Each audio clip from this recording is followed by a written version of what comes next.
My name is Emily, age 44, and I'm employed as a TV broadcaster. Alongside me is my husband Tom, also 44, who manages a photography studio. Our journey began in high school, where we became each other's first and only significant other.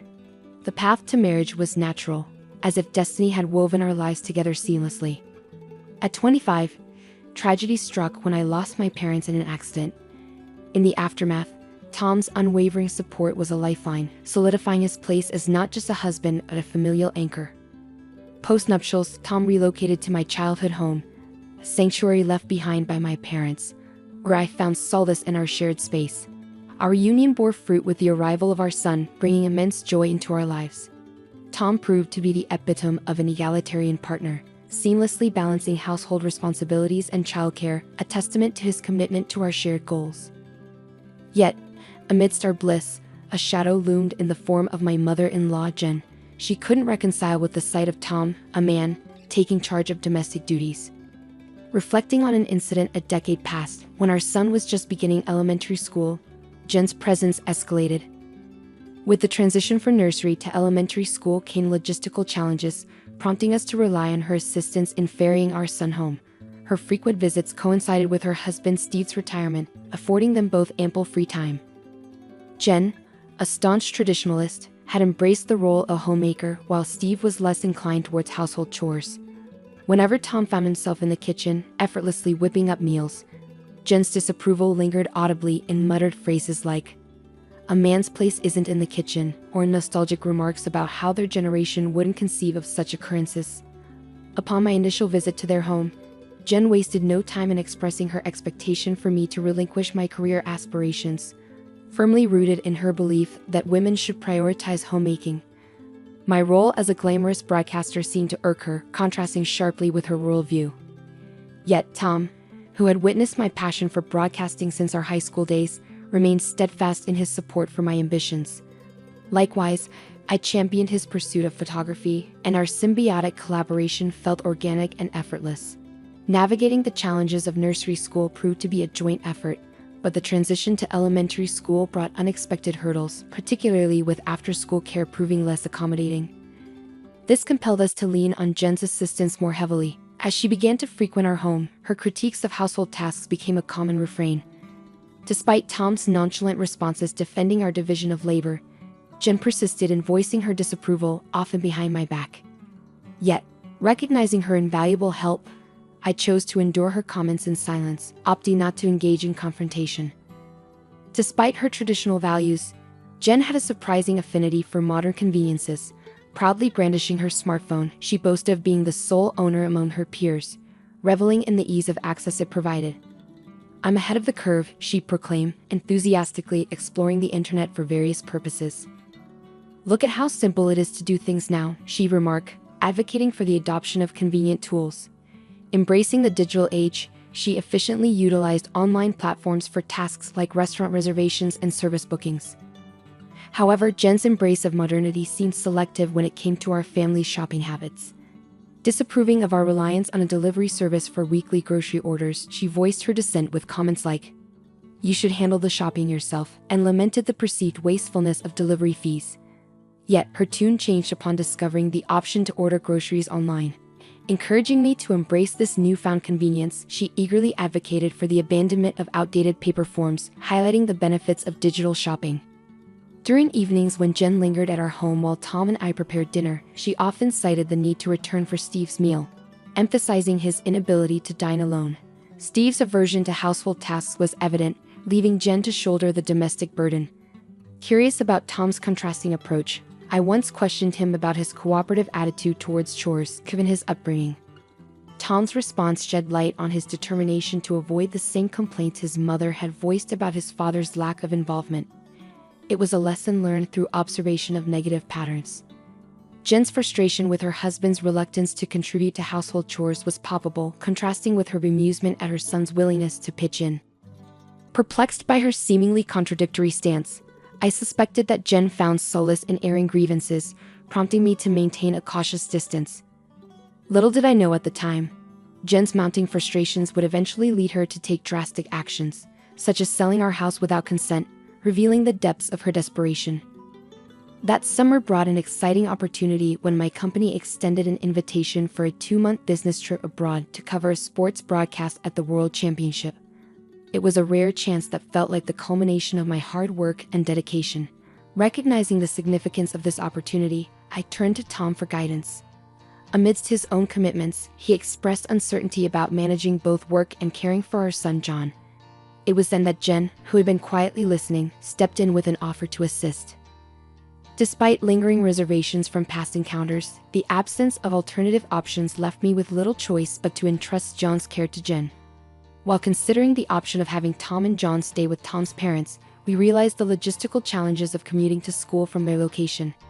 Ultimately, we settled on the arrangement of Jen staying at our home during weekdays to provide care for John. With this plan in motion, I embarked on my business trip, fully immersing myself in the sportscasting work and achieving significant strides in my career. Exhausted and relieved to be back in the US, I trudged towards my home on a weekday afternoon, burdened by the weight of my suitcase. As I approached the entrance, I was met by Jen, who seemed oddly eager. Prepared to express my gratitude for her assistance during my absence, I was blindsided by her unexpected declaration. "This house sold for $300,000, so I'm taking the full amount." Stunned, I struggled to process her words. "Our house?" I questioned incredulously, hoping for some clarification. With a gleam in her eyes, Jen affirmed, "Yes, this house. Well, actually, we don't technically own it." Her sudden backtrack only added to my confusion, prompting me to question the authenticity of her claim. However, Jen dismissed my doubts with laughter, insisting on the validity of her statement and brandishing the registration certificate as evidence. As she stood there, arms crossed and seemingly victorious, I realized that reasoning with her would be futile. Deciding to change tactics, I attempted to redirect the conversation. "Let's set that aside for a moment. Why are you selling it?" I inquired, hoping for some semblance of explanation. With a nonchalant air, Jen declared, "What belongs to the wife belongs to the husband, and therefore to me. I'm using it to build a new house." Her rationale, though flawed, hinted at a deeper agenda, leaving me grappling with a sense of disbelief and betrayal. As Jen's words echoed in the air, her bloodshot eyes filled me with a creeping sense of unease. The notion of a new house, one that belonged to both my husband and me, suddenly seemed tainted with a sinister undertone. Her resolve was palpable as she outlined her intentions, driven by a misguided sense of obligation to shield Tom from household chores. "I've raised him not to engage in such tasks, and I won't allow him to do so in the future," she declared with unwavering conviction. As the pieces of the puzzle fell into place, it became clear that Jen's perception of Tom's role in our household had been distorted from the beginning. A simple act of solidarity, when Tom had insisted on sharing household responsibilities shortly after our marriage, had been misconstrued by Jen. In her eyes, Tom's willingness to contribute was a mere reflection of his residence in my house, rather than a genuine commitment to shared responsibilities.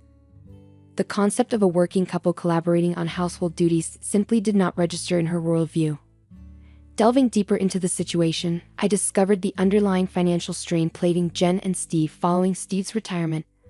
With his pension falling short, expectations and job opportunities scarce, they found themselves grappling with the daunting prospect of maintaining their rented apartment. It was this sense of desperation that drove them to resort to such unthinkable measures. "No, this house isn't mine, and Tom thinks it's normal to do housework," I asserted, attempting to counter Jen's accusations. Yet, before I could elaborate further, Jen dismissed my words as lies, adamantly refusing to entertain any alternative interpretation.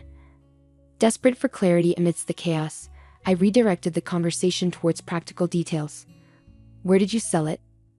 I inquired, hoping to gain insight into the situation. Jen confirmed my suspicions, revealing that she had engaged an online evaluation real estate agent, AA Real Estate, to facilitate the sale. With minimal effort, the necessary documents were submitted, and the transaction proceeded seamlessly. "It's a convenient world, isn't it?" she remarked with a hint of satisfaction. As the details emerged, it became apparent that Jen had acted impulsively, swayed by the assurances of the real estate agent. The allure of a lucrative offer, coupled with the buyer's eagerness for a property in our area, had seemingly convinced her of the transaction's merits, selling a 20-year-old house for $300,000. "I found a good real estate, didn't I?" she boasted proudly, oblivious to the turmoil her actions had caused. As I delved into my investigation, I came across a website for the real estate company that appeared legitimate. Attempting to confirm the validity of the sale, I dialed their number, only to be met with silence on the other end. Seeking clarification from Jen regarding her involvement, I demanded to know if she had physically visited the real estate company's address. Her response was dismissive, claiming that such visits were unnecessary in today's digital age. Determined to uncover the truth, I issued a firm ultimatum: visit the address in person the following day, or our discussion would cease.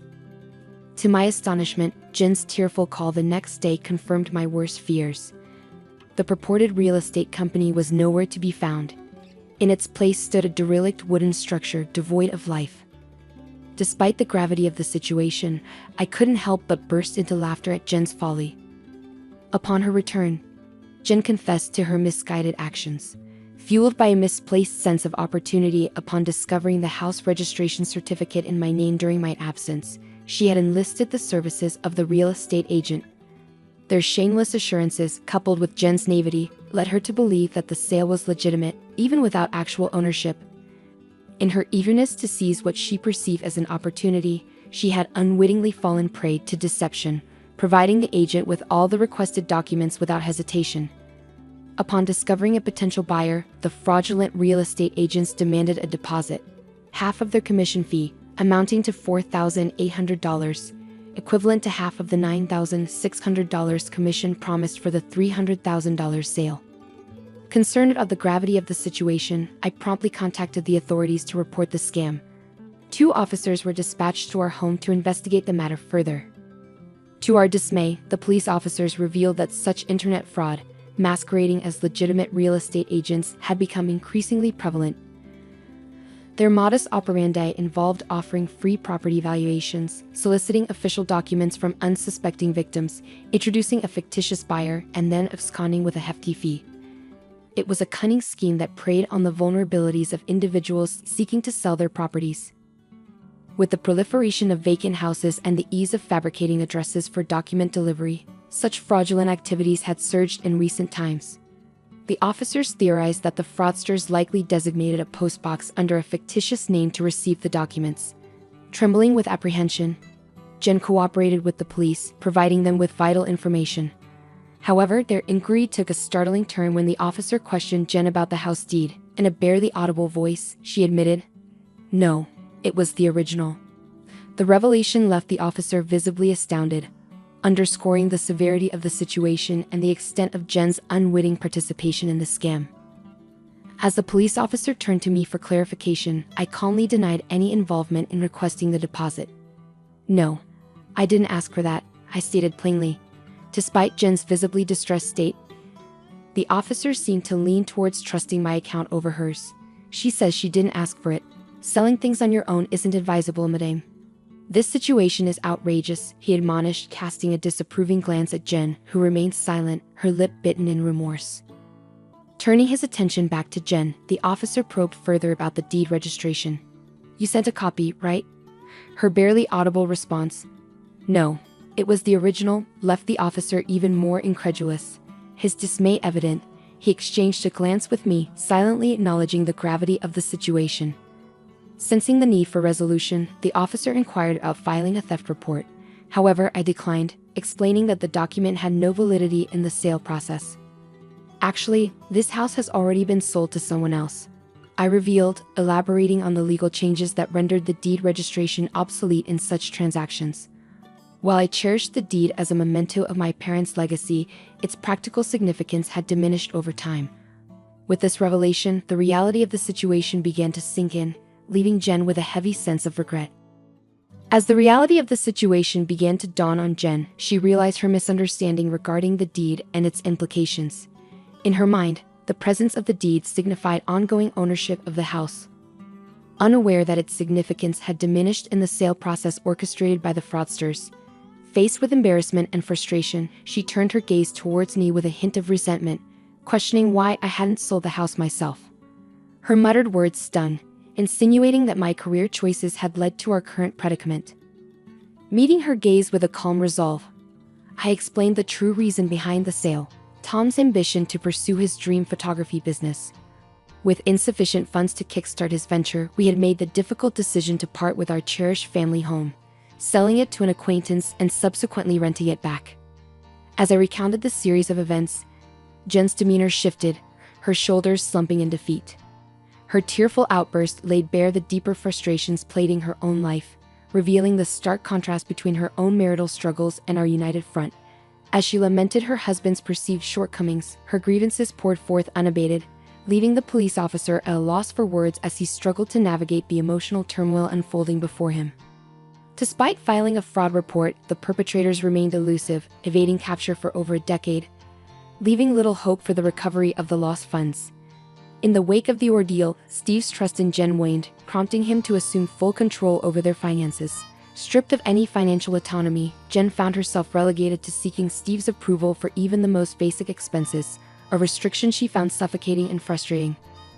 As she grappled with the consequences of her actions, Jen turned to Tom for solace, only to be met with a reminder of her own culpability. Bereft of disposable income, she sought employment through senior job listings, eventually finding fulfillment in teaching the elderly how to navigate modern technology. Despite her own struggles, Jen's empathetic approach endeared her to her students, earning her respect for her ability to relate to their challenges and patiently guide them through the intricacies of smartphone usage. Though her circumstances had shifted dramatically, Jen found solace in her newfound role, finding purpose in helping others navigate the digital age. Steve, driven perhaps by his pride, found senior roles unfulfilling and promptly resigned, leaving him without a source of income. Meanwhile, Jen's schedule has become increasingly hectic, often leaving him to tend to household chores as she attends to her commitments. Surprisingly, Steve has discovered a newfound passion for cooking and is honing his skills in the kitchen. The dynamics in Tom's parents' household have shifted dramatically, yet both individuals seem to have found a sense of satisfaction in their new roles.